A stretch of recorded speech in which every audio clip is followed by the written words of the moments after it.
काय सांगणार तुम्ही? आज पोलीस अधीक्षकांना निवेदन दिलेलं आहे, काय नेमकी मागणी केली? त्यामध्ये काल पुण्यामध्ये जो काही प्रकार घडला, ओबीसी योद्धे लक्ष्मण हाके सरांवर जो काही भ्याड हल्ला करण्यात आला, त्या संदर्भात आम्ही जिल्हा पोलीस अधीक्षकांना की विनंती केली की बाबा आता महाराष्ट्रात दौरे सुरू होणार आहेत. नवनाथ आबा वाघमारे आणि प्राध्यापक लक्ष्मण हाके यांच्यावर असे हल्ले होतच राहणार. आपण त्यांना Z+ सुरक्षा देण्याची आम्ही त्यांच्याकडे मागणी केलेली आहे. पोलीस अधीक्षकांचं काय म्हणणं पडलं यावर? आता ते वरिष्ठांना अहवाल कळवतो म्हणले आणि शक्यतो होईलच ते. कारण आता असे जर दिवसाढवळ्या जर आमच्यावर हल्ले होत असेल तर मग लोकशाही आहे का? या महाराष्ट्रात लोकशाही आहे का नाही? हुकुमशाहीचं राज्य आहे. आमचं आपल्या माध्यमातून या महाराष्ट्राच्या मुख्यमंत्र्याला सांगायचं आहे की जर तुमच्या काळात असे दिवसाढवळ्या जर हल्ले होत असतील तर मग लोकशाही कुठून आणते? गावगुंडाकून सरळ सरळ हल्ले होतात.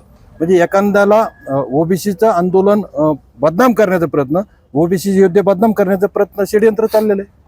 खडके साहेब, इकडे आपण पाहिलं तर हाके सरांना पहिले सुरक्षा असताना देखील असा प्रकार समोर येतोय, याबद्दल काय सांगाल? कसं बघताय ते? नाही, येतं दुर्दैवच आहे ना.